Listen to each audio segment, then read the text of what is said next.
Welcome to Thought Crime and Keto Crime, where Tracy does the sleuthing so you don't have to. Hey everybody, welcome back to Thought Crime and Keto and Crime. Today we have an old-fashioned love triangle that takes place in a church near my hometown. The case of Thad and Michelle Reynolds and Scott and Paige Harper. This was scandalous. This happened actually just after I left Northeast Alabama to come here to go to California and then here to Nashville. But it happened in a small town called Rome, Georgia, which was it's in Northeast Georgia, and it's very close to my hometown. In fact, Rome was where you went when you wanted to get married without a blood test when I was growing up. I'll just put it, it's a very small, big town. It's a population of about 40,000, but it acts like a small town. So let's get into this. This is a very interesting little murder case. I think you'll enjoy it. And we're going to talk about it today, especially since it happened in a church between a youth pastor and a deacon. Very scandalous, especially in this very small town. So first we're going to get into part 1, background, part 2, the actual murder, part 3, the investigation. Let's get into it, shall we? Okay, first, as I said, this happened in a very small town called Rome, Georgia. Well, small big town, 40,000, but still acted like a small town. At one of their most pristine and premier Baptist churches, Hollywood Baptist Church, where all of the people involved in this went to church. As I said, Rome, and I'll insert a map and a picture of downtown Rome so you can kind of get an idea of what we're talking about around this time.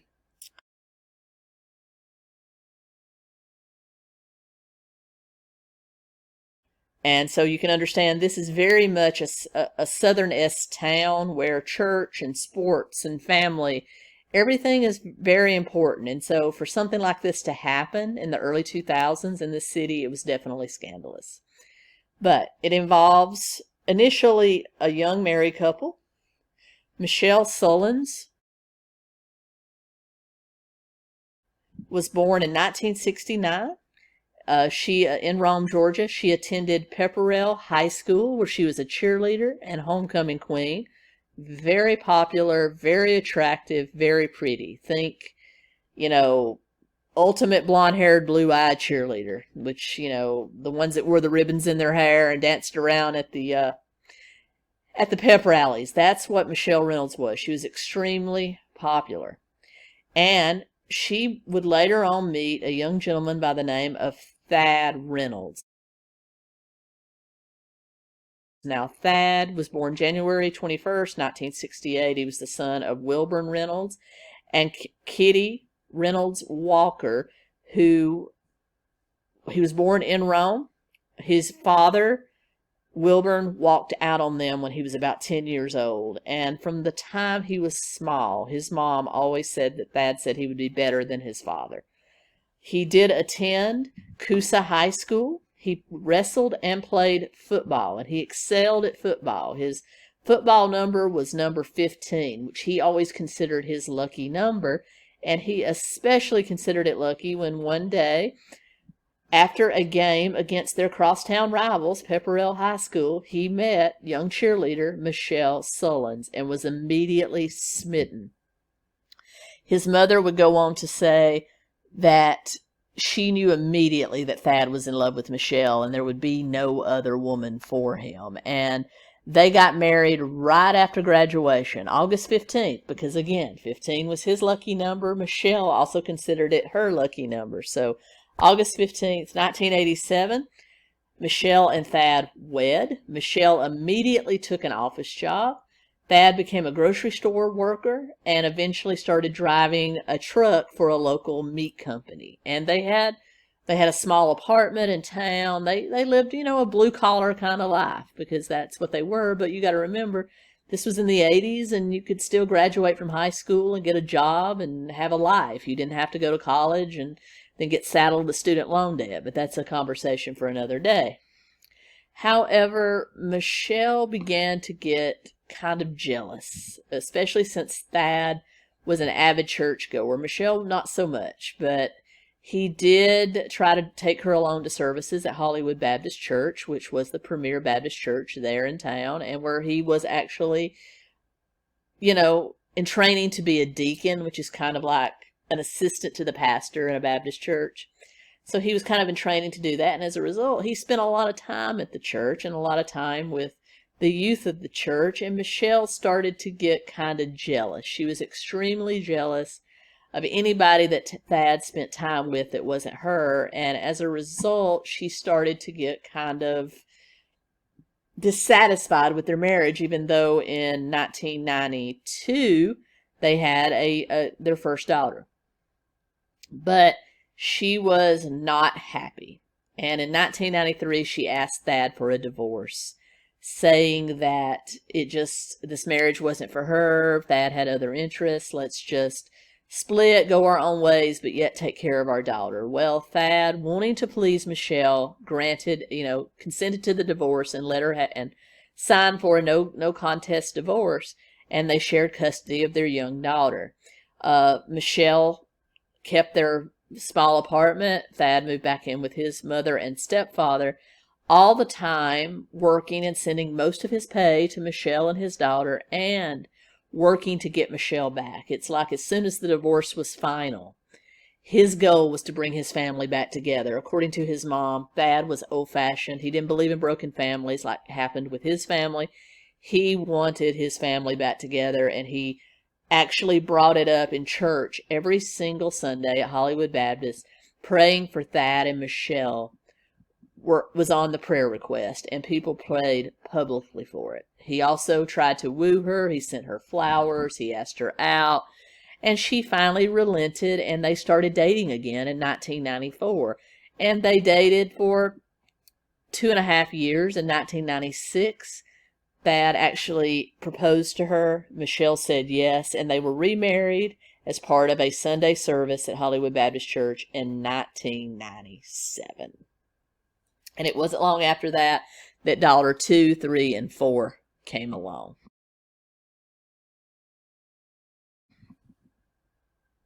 By 1997, Thad had stopped working for his the meat packer that he was driving the truck for, and had gone to work driving a truck for the Frito-Lay company, which had a huge distribution center on the outside of Rome. It was one of the largest employers in the area and also paid really well. Thad started out driving the smallest fleet truck they had, which was a little beat-up pickup truck. I don't know if you know how things like Frito-Lay, Pepsi, Coke, Little Debbie, Otis Spunkmeyer, snack foods like that, how they work. Route drivers actually go into the stores and arrange their product on the shelves to sell. So they actually go in, fill the order in the stock room, and then they take the first bit of it outside to the actual grocery store and arrange it on the shelves so that it's appealing and meets their company's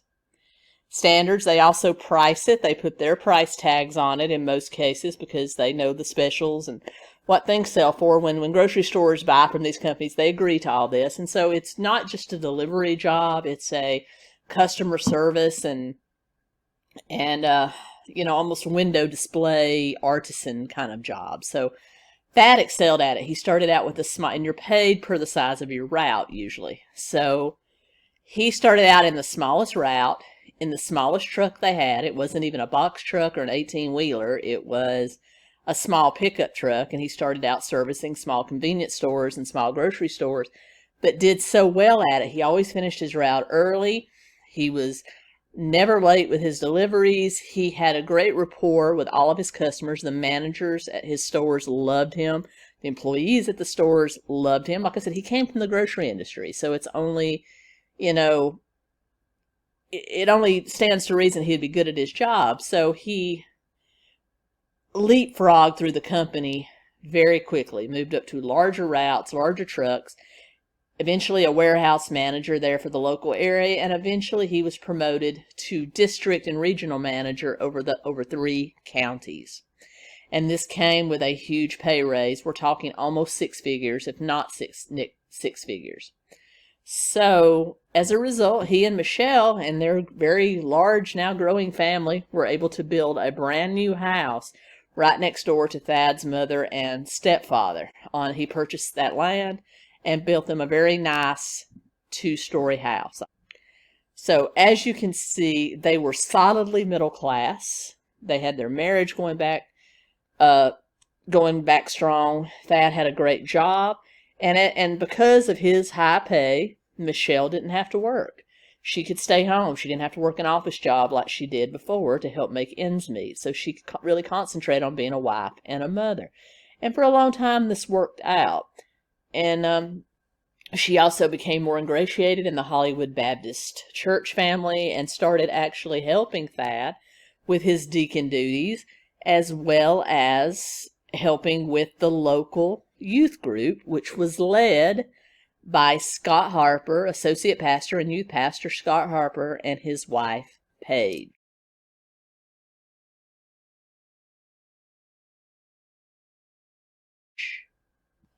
Scott Harper, like a lot of churches, small churches in the South, even though Hollywood Baptist was fairly large, usually they pay the main pastor, whose actually name was David Harper. I don't know if he was actually related to Scott or not. I couldn't really find that information, but like he got paid. He probably had a parsonage to live in, whereas like youth pastors, associate pastors might only get paid when they preach or get paid for the actual duties they do. So it's pretty low pay. So as a result, a lot of pastors in the South, especially associate pastors, youth pastors, also work a full-time job. Well, Scotty was a military veteran.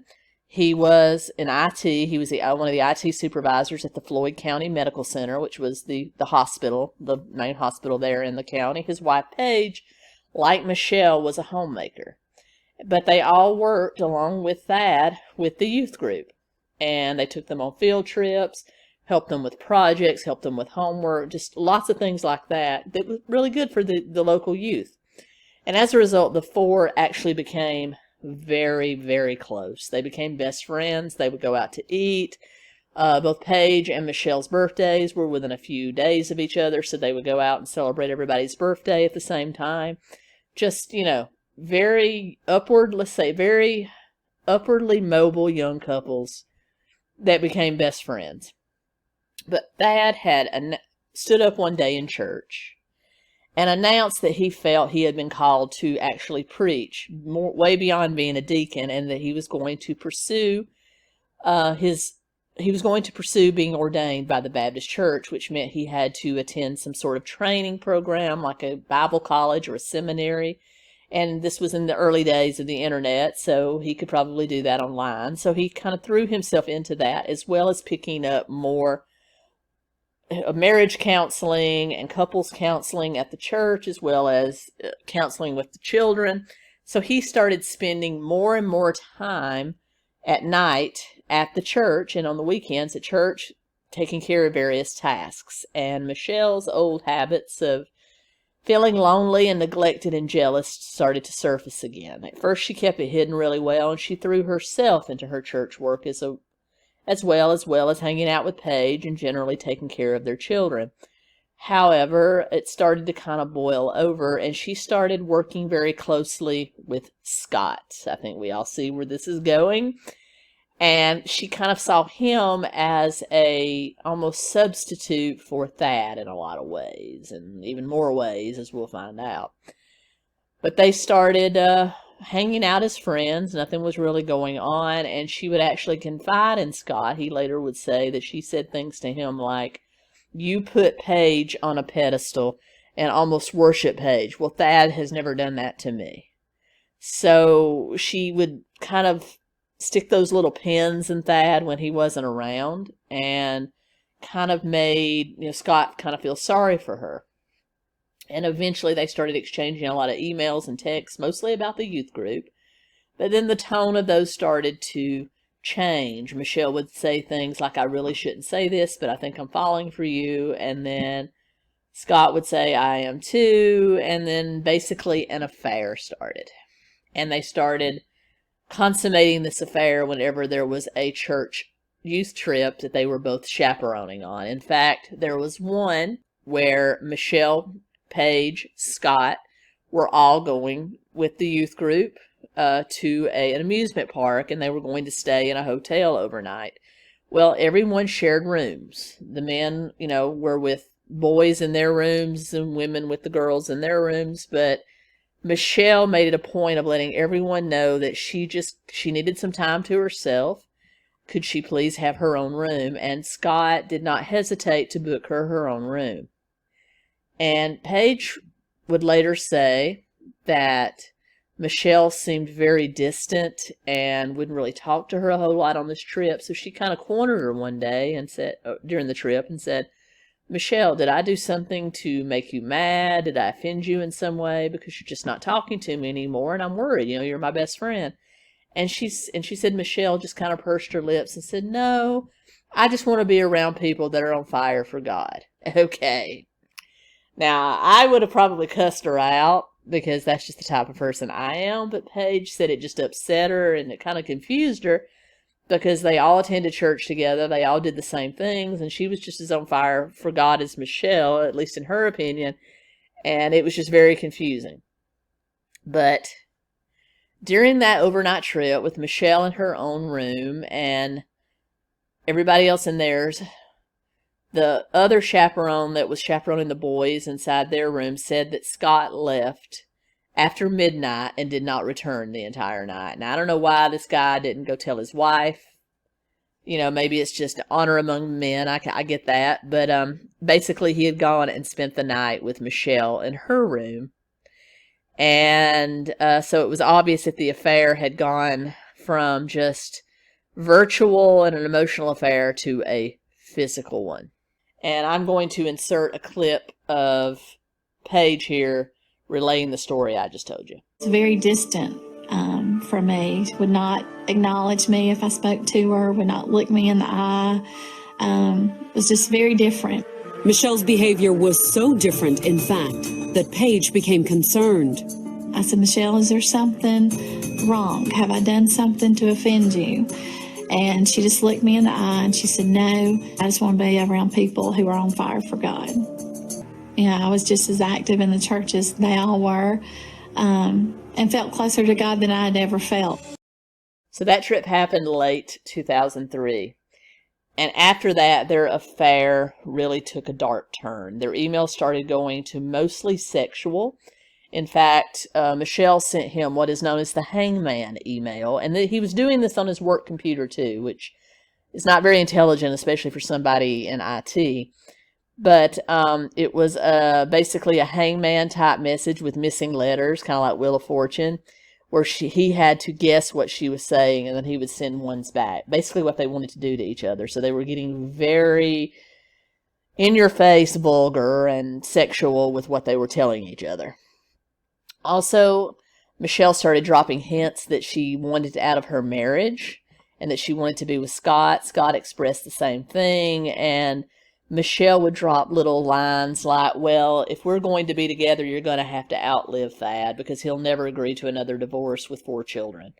So she was just kind of alluding that they had to get rid of Thad in a way other than divorce. And Scott was a little confused. He didn't really pick up on it, but eventually started to come around to her way of thinking, and she started basically threatening to leave him if he didn't man up and tell Thad about their affair and tell Paige about their affair, and also kind of alluded to the fact he needed to get rid of Scott. Well, he wouldn't do it. He wasn't into that. Thad was still his best friend. He did love Paige. So he was of the opinion we need to figure out a better way to do this, but she wasn't having it, and she threatened to break off their affair if he didn't come around to doing it. So finally, he agreed to do it summer of 2004. And that brings us up to the day of Thad's murder. Let's get into that. Weekend of July 4th, 2004.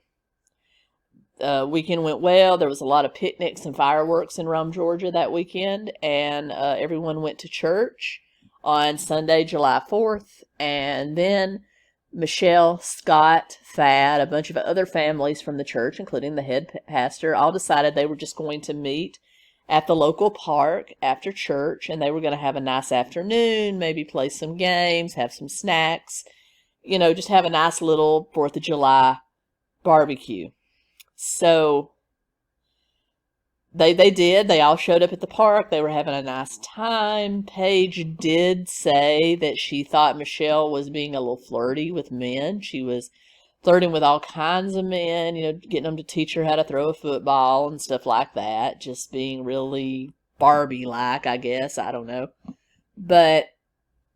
And she noticed that was very strange, but overall they had a nice afternoon, and then they shot off some more fireworks before returning to their home. They put the girls to bed. They had their normal conversation before they went to bed. Everything seemed to be fine. And then Thad got up about 4 o'clock in the morning, as he normally did on Mondays, because he liked to get an early start to the week and just make sure everything was on point, because Monday sets the tone for the week. And he got up, kissed Michelle and the girls goodbye, made himself a thermos of coffee, and he left for the Frito-Lay warehouse, arriving there just after 5 a.m. that Monday morning. Well, no one really heard from Thad all morning until one of the route drivers that drove overnight pulled up right after 6 o'clock to turn in his truck and turn in his paperwork, and he kind of noticed a man running out of the office that he didn't know. He thought, well, maybe it's a new hire or just a driver, I don't know. But he said the man stopped, removed his shirt, and looked like he might have been bleeding. And he wrapped the shirt around his hand. He saw him knock what he thought was glasses off the top of his head. He didn't stop to pick them up. He thought that was weird. And then run to a burgundy minivan, what he thought was a burgundy minivan, get into it, and peel out. He said, that's strange, but he didn't really think anything of it. This is Rome, Georgia. Nothing bad ever happens in Rome, Georgia. So he got out of his truck. He did his checklist on his truck, and then he took his paperwork and went inside to finish his paperwork and turn it into Thad. He walks him into the office to turn in his paperwork, and that's where he sees Thad lying on his back on the floor in what is obviously a pool of blood. And he said there is blood everywhere. There is spatter on the ceiling, on the filing cabinets, on the desk, on the wall. It's everywhere. He said he almost gagged. He immediately ran out to one of the other offices, grabbed the phone, and called 911. The police entered. Got there, they sent over their detectives. They got there, they bagged and tagged the crime scene, and I'll show you some pictures of that here. But basically what they found was that Thad Reynolds had been stabbed 19 times. He also had defensive marks on his hands. He looked like he'd been defending himself against whoever did this to him. And the biggest wound, what they suspected was the initial wound, was in his back. So they suspected that he had been talking to whoever did this to him. Maybe there was an argument, maybe there was something, and then he thought the person was leaving and turned his back to him, and then the guy attacked him, or whoever it was attacked him. As I said, there wasn't very many murders or anything like that in Rome, Georgia, so they were literally, shocked and surprised. The first person they interviewed was the driver that had found him, because no one is ruled out. They interviewed him. He told them about the burgundy minivan and the guy outside that took off his shirt. Now that it was light out, they went out and investigated the parking lot, and sure enough, there was a puddle of dried blood approximately where he said the guy had taken off his shirt. There was a pair of prescription glasses lying on the ground, and more importantly, there was the sheath to a hunting knife, a black sheath to a hunting knife laying there, and they suspected that hunting knife was the murder weapon. There was also blood trailed, so they suspected some of it was the murderer's blood. So they took samples and pictures of all that. Next, due to what was in Thad's wallet, his license, his cash, credit cards, nothing had been taken, so they were pretty easily ruling out a robbery. They thought that probably this murder had something more to do with a personal situation, because to them, stabbing is a very personal crime. It's easier to shoot somebody or poison somebody than it is to stab them, because you really have to get close and have a lot of rage to actually stab someone. So they figured it was something personal. So they started, of course, the first thing they did was call the pastor at Hollywood Baptist, and he came over and identified the body, and then called Scott Harper, who was at work at Floyd County Medical Center, who called Paige and told her that Thad had been murdered.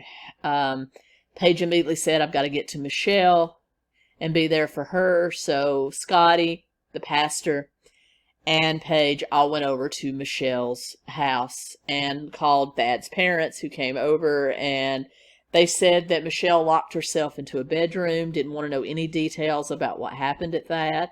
When she finally did let Michelle into the room, all she could say was, I bought that black dress, 2 weeks ago. Who'd have thought I'd been wearing it for something like this? Just very odd behavior, everyone said.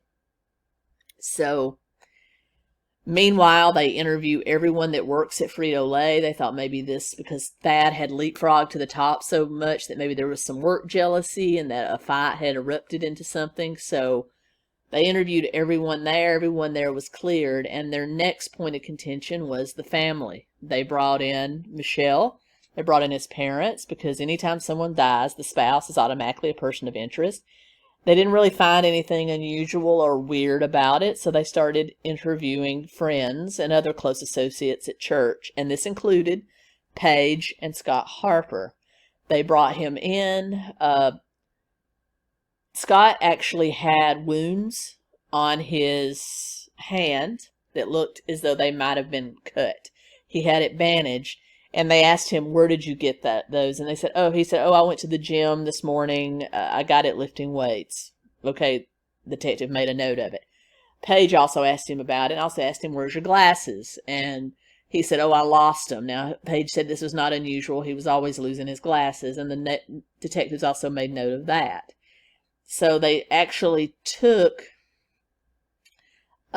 the glasses that they had found, and they sent them to one of the local optometrists to see if they found out which optometrist that Scott Harper went to, and they sent those to them to see if that was his prescription and his frames. They also sent a detective to the local gym, the only gym in town, to check the sign-in sheet to see if he had indeed been at the gym this morning, and his name did not appear on the sign-in sheet all day. So they knew that immediately that was a lie. So now Scott Harper has gone from person of interest just by being his best friend to suspect number one. Also, the investigation took about 3 days from the date he was July 5th to about July 8th, 2004. The press also put huge write-ups in the paper. I mean, it was, the hot story in Rome on TV and local newspapers that also got mentions in Atlanta. Well, Scott Taylor, who worked with Scott Harper at the hospital, when he heard that a burgundy minivan was in question, he automatically got a ping saying, well, Scott Harper drives a burgundy minivan. Maybe I ought to tell him about that. So he actually goes to the police station and is interviewed by a policeman that basically asks him to relay what happened at work that day with Scott Harper. And he says, well, he came, very early in the morning and kind of stood over my cubicle and was crying and saying that his best friend had just been murdered. And he said, so immediately I said, yeah, I'll cover you, man, go. So he also said that he knew Scott Harper was having an affair with someone named Michelle that was not his wife, because he was part of his job was to fix the phone lines at the hospital, and he had accidentally tapped into a very racy conversation between Scott and someone named Michelle. Well, now they know that Thad's widow's name is Michelle, so of course now they're even more suspicious. Well, so they immediately arranged a subpoena to Scott Harper's supervisor, which was the VP of IT, and they actually subpoena his hard drive and his emails, where they find all the racy emails between Scott and Michelle Reynolds. Also, everyone, my main source for this video was the book Rage, This True Story of Michelle Reynolds by Robert Ponce, which you see here. But I also wanted to relay something that I forgot in my original recording. Even after the police had subpoenaed and found the emails between Michelle and Scott, one thing still was missing: the murder weapon. They had the black sheath that was found outside at the murder scene, but still no knife. Well, during the 3 days of their investigation, a video from the local Walmart also surfaced that showed going into the Walmart and purchasing a knife that looked very much like the one that was found. And also, after they subpoenaed the records and got a warrant for Floyd County Medical Center, they actually searched his office as well as the general IT area. And under the floor in the server room, they found the bloody shirt that Scott had worn that morning, wrapped around the blood-stained buck knife that was the murder weapon. So this was pretty much an open and closed case, as you can see. I thought Susan Grund, and I'll link that video up here, was a stupid murderer, but I think Scott Harper takes the cake. Anyway, back to our video. And immediately a plot begins to thicken. So they call Scott and Paige back in for another interview and ask Scott point blank if he's having an affair, and he admits to the affair but still says he did not hurt Scott. So Paige is beginning to have reservations about whether or not her husband is actually innocent of this, or is he actually involved. So she asks him when they get back out to the car, "Is there something you need to tell me?" And she says, Scott looked at her and said, "Do you realize what you're asking me?" And she goes, "Scott, if you've done something, I need to know about it." So he tells her about the affair, and he admits that he did go to talk to Scott that morning and basically told him about the affair, and that he and Scott got into an argument. Scott told him to, he and Thad got into an argument. Thad told Scott to leave. He said he got so enraged that he ran at Thad with a knife, stabbed him in the back, and then they got into a fight in which he killed Thad. Now, he said it was self-defense. That was his, but he also admitted he stabbed first. So, anyway, Paige says, "Well, we need to drive over to your parents, and you need to tell your family what just happened, and then we need to go back to the police." So they did go over to Scott's family. He admitted what happened, and then they all went with him to the police station, where he turned himself in. And immediately the police wanted him to roll over on Michelle. He refused to indict Michelle. He said, "No, it was all my idea." He said, "Scott, we have the emails. We see what she's been telling you about. You'll have to live longer than that. If she puts you up to this, we need to know about it."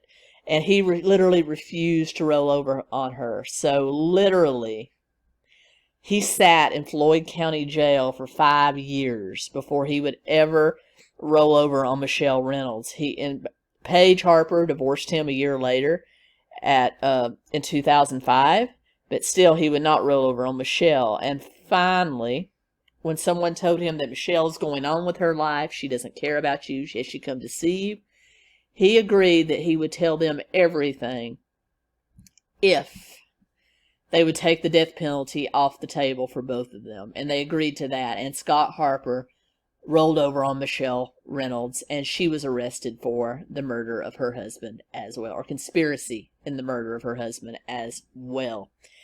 The trial finally commenced in 2010, but before it could actually get underway, both of them pled out. Scott Harper pled guilty and was sentenced to life in prison without the chance of parole. Michelle Reynolds, contending her innocence until the end, finally pled guilty to conspiracy and was sentenced to 20 years. And she is still sitting in prison, is not scheduled to be released until 2024. We'll see how that goes. As to the rest of the Harper and Reynolds families, the Harper children live with their mom, who got possession of the house and everything. They still live in Rome, Georgia. Thad Reynolds' mother is now caring for all of his children with Michelle, and they do their best to keep them away from their mother. There is an ongoing legal battle over visitation. So that's the story of the associate pastor and the deacon. I hope you enjoyed that, and I think it's a good indication that crime doesn't pay, and it especially doesn't pay in a small town like Rome, Georgia. Anyway, guys, thanks so much. Like, comment, share, subscribe. Keep me in mind. Let other people know about me. If you want to support the channel, those links are below. Really appreciate it, guys. Until next time, Keto Comic.